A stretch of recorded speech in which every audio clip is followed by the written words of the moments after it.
Slide 1 si 5A, shot 1 tik 1. Ayo.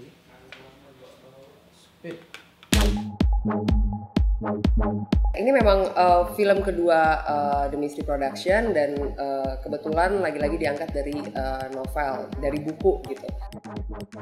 Pertama kali saya ditawari untuk memproduserin film Muammar M. Kas Jakarta Undercover, tentunya saya langsung tertarik ya, karena bercerita tentang hal-hal yang mungkin tidak semua orang tahu gitu loh, tentang cerita-cerita yang ada di Jakarta. Dan kita tahu bukunya itu dulu adalah salah satu buku yang box office ya.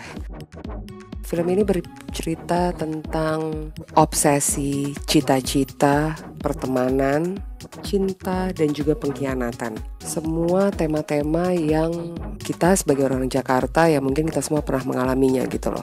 Jadi cerita ini, film ini apabila ditonton akan merasa sangat dekat dengan penontonnya. Ya, saya rasa banyak di antara kita yang dalam perjalanan hidup, kita misalkan kita punya mimpi, kita punya cita-cita, tapi dalam rangka kita meraih cita-cita itu, kita menyakiti beberapa pihak. Mungkin teman, mungkin keluarga, atau pihak-pihak lain yang seharusnya kita hargai lebih gitu. Ya, film ini salah satunya bercerita tentang itu. Bagaimana semua keputusan yang kita ambil itu akan berdampak kepada hidup kita. Apapun ada konsekuensinya, apapun ada resikonya.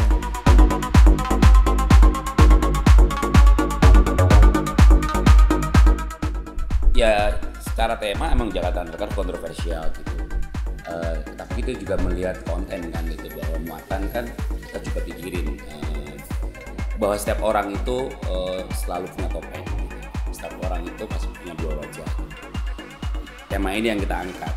Bungkusnya bisa macam-macam di dalam film ini, misalnya bungkusnya ada bungkus pertemanan, cinta segitiga, terus ada kemunafikan.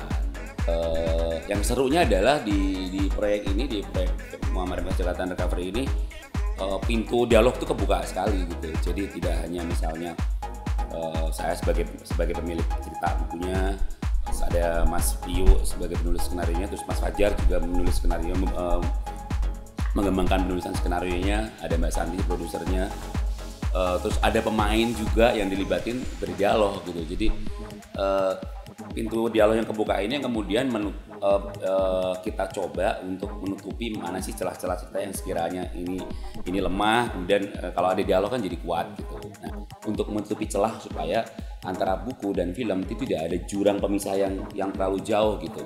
Paling nggak benang merahnya itu jadi jadi nyatu banget gitu.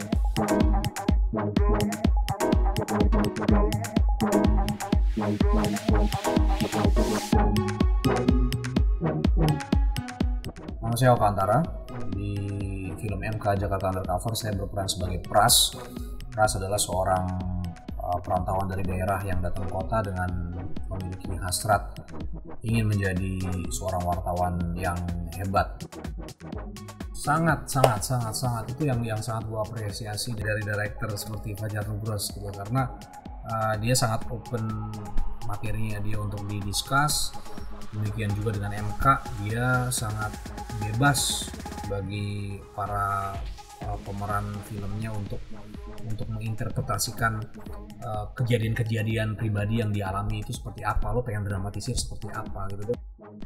Nyawanya MK Jakarta Undercover nih bukan cuma sekedar di uncovering the real Jakarta gitu, tapi juga uncovering love story and friendship story yang nggak pernah dikupas sama film-film lain menurut gue, karena bahasa-bahasa yang dipakai, terus series of event yang terjadi di kehidupannya Pras, dan orang-orang di sekitarnya itu real sih, kayak street experience-nya banyak orang lah gitu.